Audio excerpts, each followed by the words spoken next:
From the mind that brought you East Front, a classic game about World War II, about the Eastern Front, that can be expanded to become a monster game about the entire war, and the mind that brought you Rumble in the Desert, simply put, one of my favorite war games of all times.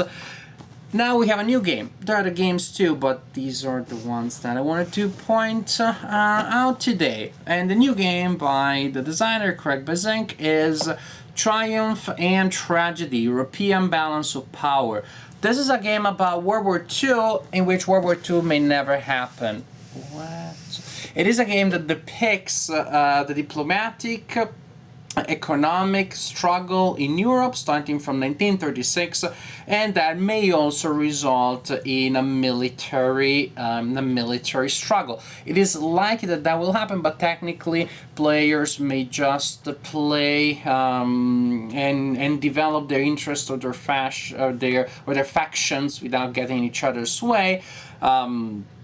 But playing World War II and having some military action usually is interesting and also fun. That also already tells you that history can go in really different directions from the one that we have historically. The game is not so much a simulation as a toolbox for hypothetical scenarios. You can have a story that diverges considerably from official history, but the important thing, of course, is that there is the possibility of playing more or less along historical lines, and that either way you choose to play the game is still entertaining. So a game that tries to cover all of World War II, even from before it actually started, taking into account diplomatic elements and economic elements and industrial levels, as well as military elements. These are usually scary things. When you hear about a game that tries to do this, usually you expect a game that takes longer than the actual war to play, long rule books. This is definitely an economic product, a single map that fits in a normal home, actually even on a normal table. It can be played in an evening, and the rule book is about 20 pages or so of rules, which, if you think about the complexity of the events that the rules intend to portray, is a really lean core of rules. One unusual thing is mainly for 3 players. Yes, there are rules to play it with 2 factions, as the anti-Axis factions play together, and the other player plays the faction. But definitely, it has been conceived as a 3-player game. I also played the solitaire, and actually it turns out that the game is more solo friendly than the back of the box tells you. It says that it's very low rating, but I just found that it's perfectly playable that way. Of course, you lose some of the surprises as you're playing with all the blocks face up. This is a block game, but the game is perfectly enjoyable that way too. But I think that I'm already sharing some of my conclusions here. So without further ado, let me tell you about the design, because I have a lot of things to say. There's a lot of depth to explore here. Here you see the map of the game, which is a cardboard map. As you can see, this game really deserves a mounted map, in my humble opinion. Here you see the map of Europe in the 1930s, and the game will cover the actions of international diplomacy and warfare in Europe from 1936 to 1945. You also have areas representing the US, Canada, the Middle East, and it goes all the way to India, but Europe clearly is at the center. Countries have cities with population values, there are areas with production values. All these things are important because each block, each faction has a track where you will place counters that will record things such as your hand size, your population, your industry that determines your production, all sort of things that again will affect the way you can use resources militarily. There's a phase in the game in which you're doing diplomacy, in which you're doing government, and then if war has broken out, then war is resolved. Then let's talk about the early phases of a turn. Each turn represents a year, and I would say, it's overall evenly splits between warfare and diplomacy, politics. When warfare breaks out, you probably will have a couple of turns in the 1930s in which diplomacy and government is all that you do. The game revolves around these two decks of cards. One is action cards and one is factory industry cards. You will have both in your hand. The back is the same, which is a point I made at the beginning. They understood that the point is that you don't want the opponent to remember how many you have of each kind, which is kind of important. Now, at the beginning of each turn, you determine if one of the players has achieved victory by meeting victory conditions. That may happen before the game is officially over, before the last turn happens, but we'll talk about victory conditions later. Then players gain peace dividends if they are, in fact, at peace. They draw one of these counters. They have hidden values, 0, 1, 2, it can be more. And then they simply keep these counters secret from the other players. They keep the value secret so that players don't know the total value. These can be scored at the end of the game, so you don't know exactly where the players stand. The idea is that being at peace can be profitable. The problem is that being at war can be very profitable too. Then players decide turn order, something I really like. You roll a die, and the result, for example, 6, you look for that result around the board. As you can see, each player's track has 2 numbers on the 2 sides of it with an arrow by it. So basically you look for the corresponding number, which will indicate the player that goes first. With a 1, the axis go first, and the direction in which the turn will go. In this case, 1 points in that direction, so we're going to have the Axis, then the Soviet Union, and then we're going to have the Western allies. With 6, turn would have started there and would have gone the other way. Neat. Then we had the production phase, when players collect production based on their industry level. That is an amount of production points that they can spend. Players can spend points to acquire cards. This is when you acquire your cards. And also when you acquire or strengthen your units. Units in this game are represented by wooden blocks, and during the game will be standing facing the owning player so that the opponent only sees the back, doesn't see the exact values. And you can spend a production point to purchase a new unit, the Cadre Level, which is the weakest level. So you place the unit so that it stands up and it has the 1 dot edge up. Basically, the side that is up, as in many other block games, represents the amount of strength points that the unit has. Like this, the unit has 4, 3, 2, 1.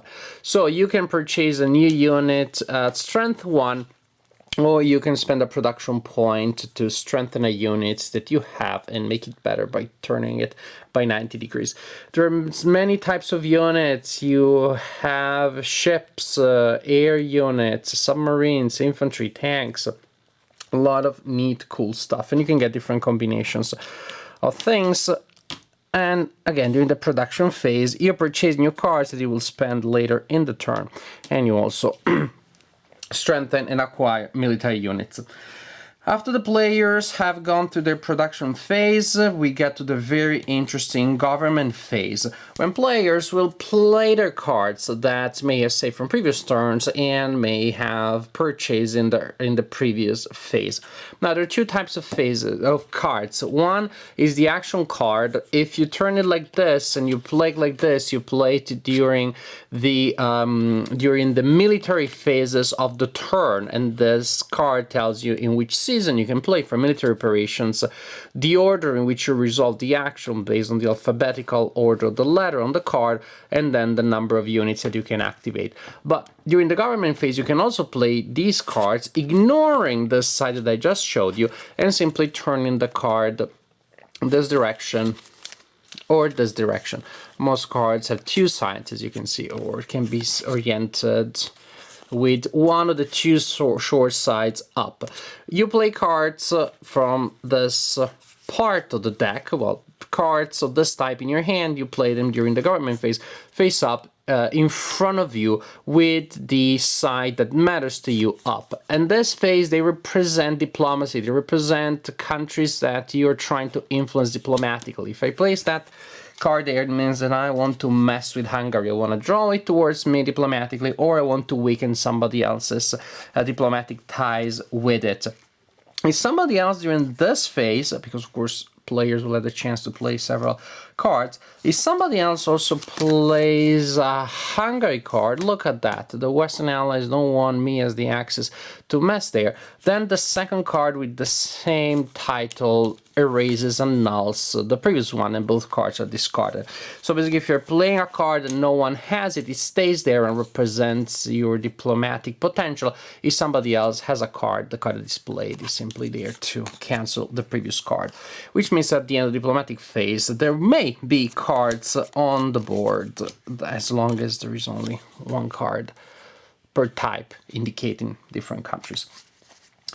In the next phase, when this happens, players will play influence tokens in the areas where they have cards. In this case, the Axis in the following phase will place an influence token. This is an influence token, the other side represents control.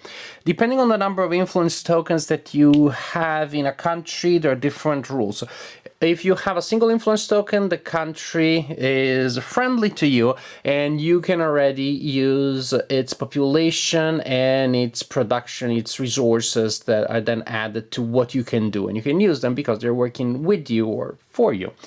With two of them, now you have a protectorate, which means that you still can't enter that country with your military units, just like you can't with a friend. But in case that the people attack it, then the country becomes a satellite of yours. And when you have a satellite, that is when you can fully enter an area. You're still using the resources. You can enter an area militarily. Basically, you have absorbed that country into your dominion. In fact, a third influence token makes the country a satellite. At that point, you remove diplomacy because diplomacy cannot affect that country. The ties between the country and your faction are too strong. Back to our government phase when you're playing your cards. So you play cards setting up situations in which you will end up placing influence tokens like we have here with Romania from the Western Allies and Denmark again for the Western Allies. Other things that you can do here, you can play industry cards. You can play them for the factory value, and you can play several. Each country or each faction has a value that needs to be met by totaling these cards in order to raise the total level of the industry by 1. So basically to upgrade your industry by 1 notch and get more production points, because your industry determines your production points for next turns, you have to put together several cards. You play cards so the total equals or exceeds what's needed to improve your production, and you improve your production, you get more points next turn. However, these cards also can be used not in this way, but can be used with the short side up, and they indicate various technologies. Well, some may indicate espionage, so if you play the card, you simply resolve the effect of the card. But they may represent technology, different technologies that the players are researching and trying to acquire. To actually get that technology, you need to play 2 cards or 2 symbols of the same type together. So to demonstrate that my faction has acquired jets, I play these 2 cards together. I show that I have the jets. At that point, I can discard 1, because only 1 records the fact that they do have them, but I have to show that I had them to start with. Each technology gives me a different advantage. Jets allow me to strike, to have first fire with air forces, which is super mega ultra sweet. Naval radar fleets have first fire. Some cards will speed up your process, will allow you to copy technologies from other people. Atomic research, you need to work a lot towards atomic research to gain several levels of atomic research if you actually want to develop the bomb.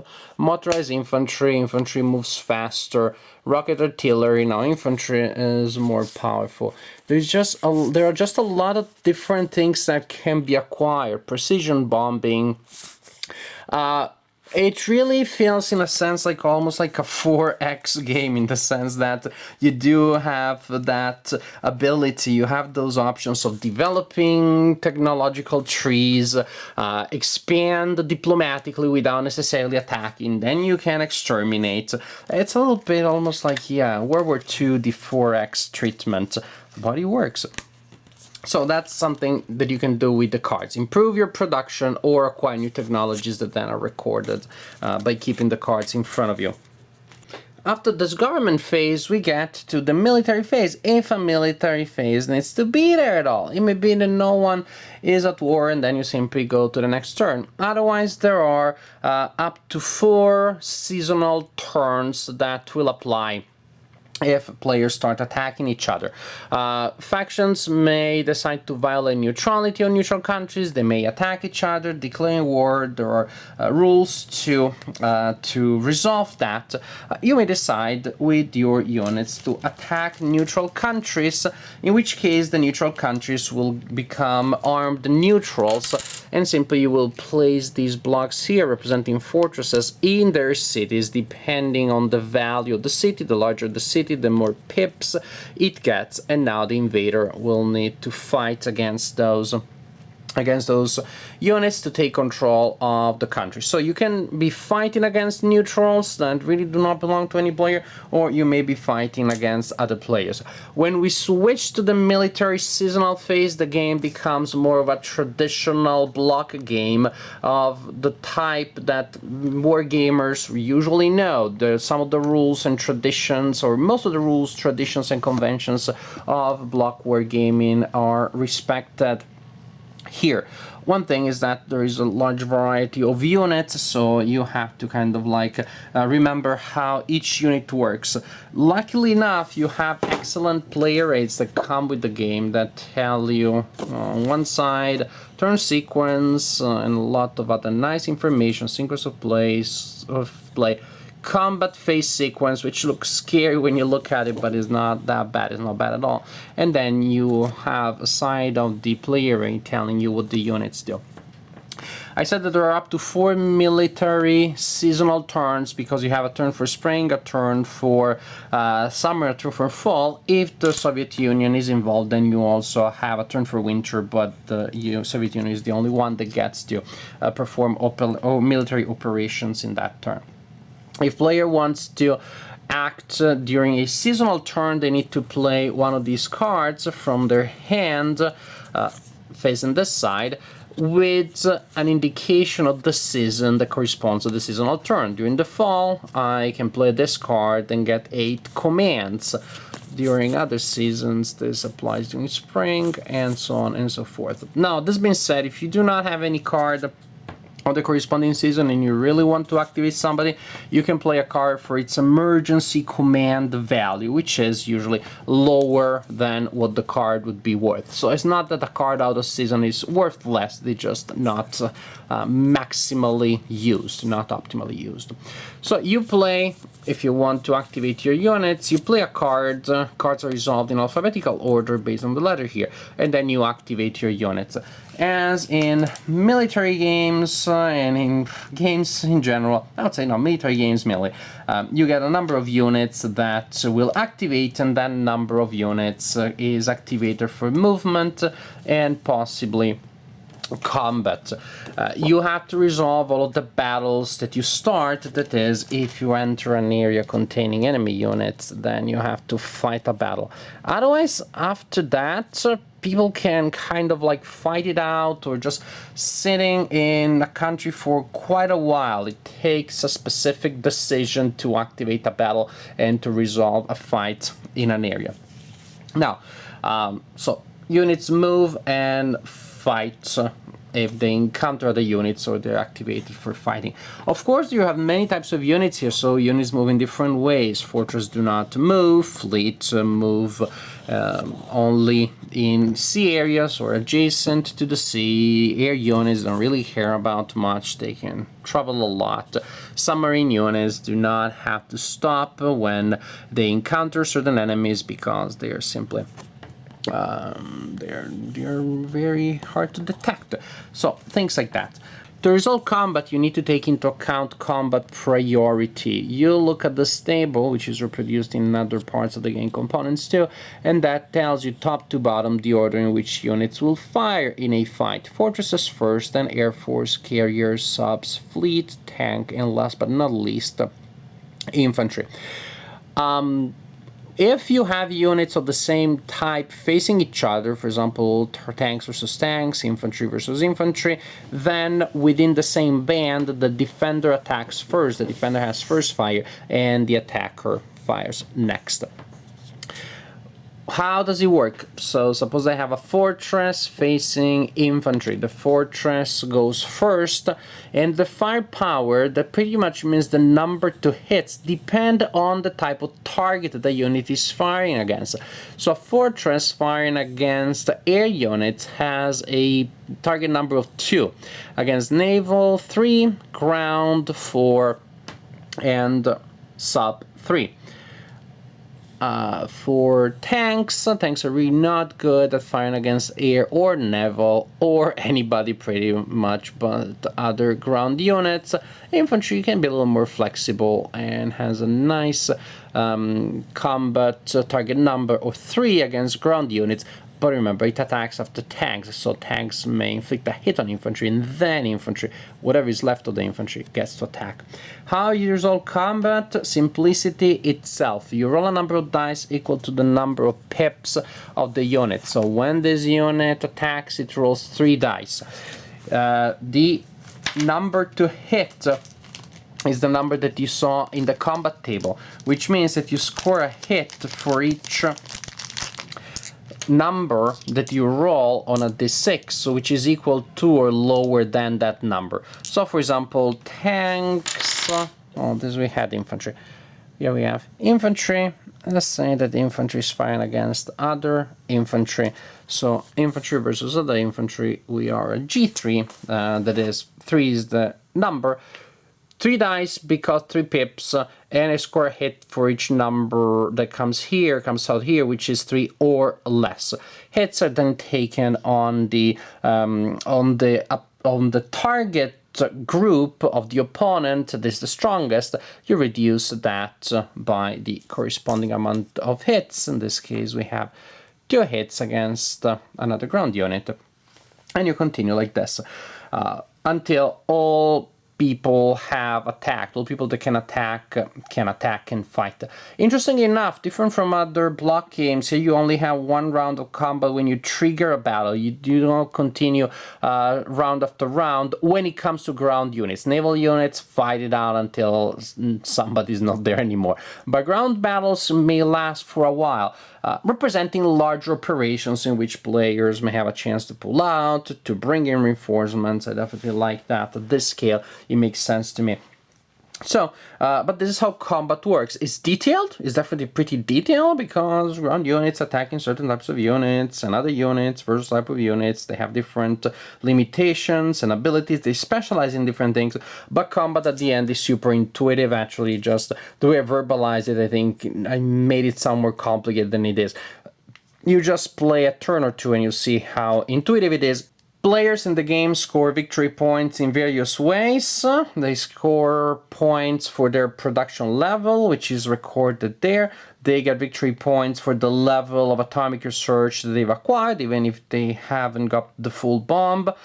If they control an enemy capital, they get victory points for that. Peace dividends are scored during the victory check, and if at that point totaling all of the victory points that the player may receive from various sources with a penalty for starting war, If a player can still demonstrate that they have 25 victory points, they win the game. So you may not have to wait until the end of the last turn, as determined by the turn track. The game may end earlier.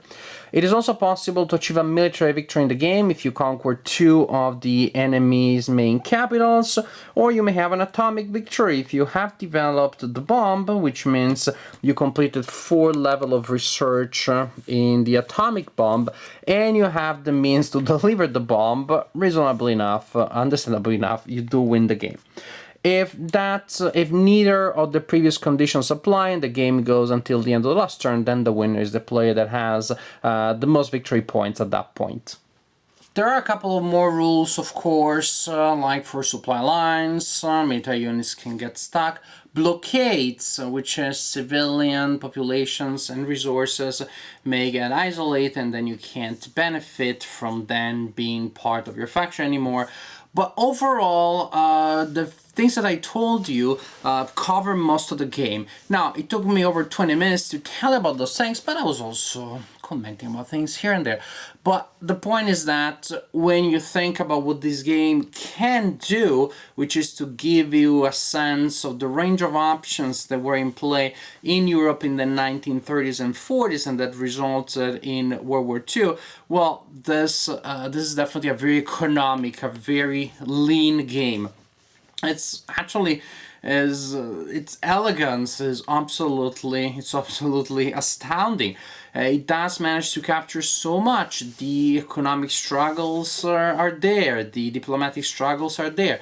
In particular, you get the sense, which is something that I loved in Rumble in the Desert, of having to struggle with a lot of things that you want to do and very limited resources. Even if you have a lot, there are just so many other things that you want to do that the resources feel limited. You feel constrained, which is great because then you're forced to think about what the heck you're doing and prioritize and come up with a strategy that allows you to move through the obstacles that the players are throwing at you and the obstacles that come from your hand, which maybe is not as great as you would like it to be. Then you can make it better, but you are spending resources and points to do so.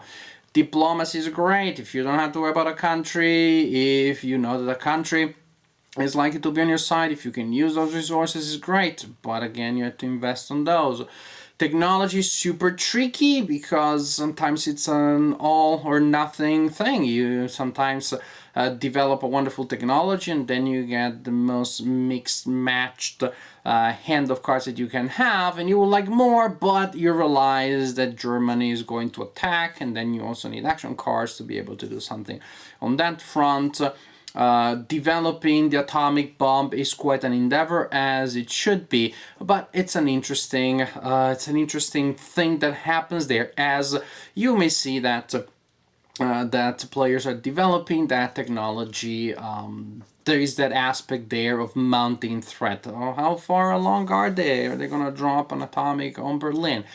There are definitely a lot of angles here. In a sense, it reminds me of a game that I played last year, Quartermaster General, in the sense that that game also gives you a picture of a World War II with a relatively low, very low level of complexity in the rules. This is a notch or 2 or 3 above that game, meaning in terms of complexity, but also in terms of detail. In terms of detail, in terms of options, in terms of layers. So seeing how really meta units don't pop out of nowhere, but you have to work to place them there. And you have to work to make them as effective as they are, and to make them as large and strong and fast as they are. They don't just fall from the sky. Oh, turn order, sequence of reinforcements from the turn. No, sir, you got to work hard to get your tanks where they are and able to fire how they fire and being as big as they are. And the opponent probably did it better, because that's the feeling you always have, that the opponent is better at something else. And you really can't be best at everything. 3-player game, unusual thing, but the interaction of the factions definitely is pretty interesting. Churchill and Stalin will want to work together to an extent, not to be crushed, but at the end, if you're playing the three-player game as a three-player game, they can't both win, so they have to still figure out how to mitigate the expansion and the success of the opponent. As Germany, you won it all, you feel that you may, because especially early on, you have an incredible momentum, as it should be, representing Germany in the late 30s, and then the opponents figure it out and start putting together defenses. Really, the overall narrative, and even down to some finer details of the narrative, is there. The map covers a large span of space and time, which really means that you have a lot of options that you can explore. You can ignore North Africa and India, or you can put them into the picture. You can make them part of your strategy. The sky is the limit. Well, 1945 is the limit, really, but before the game gets to that point, there is a lot of stuff that happens.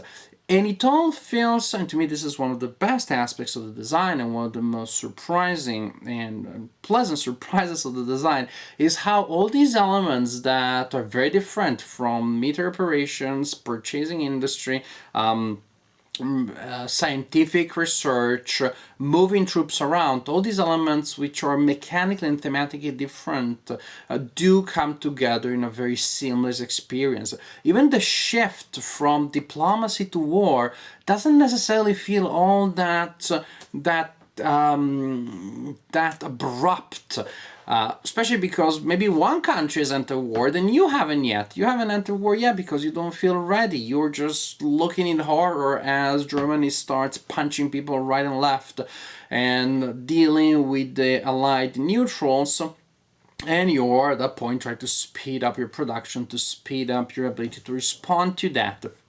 So the game really has this sense of slow moving but impending doom that will happen when at some point Europe is engulfed in this war. It's funny, it's a complete coincidence, but these days I'm reading the book Winds of War by Hermann Valk, which is precisely about the beginning of the war. It starts in 1939, and it is precisely about this sense of things getting progressively worse, and you can stop this enormous tide of bad stuff that happens.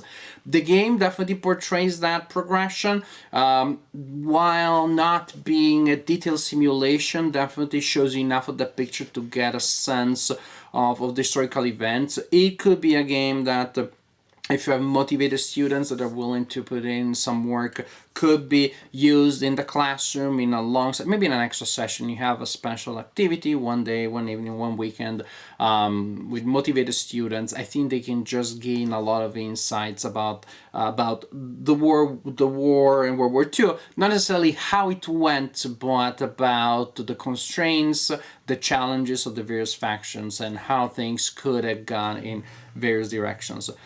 Definitely an excellent game. I had a blast playing this game. I loved the diplomacy, loved the building the factories and using all the productions.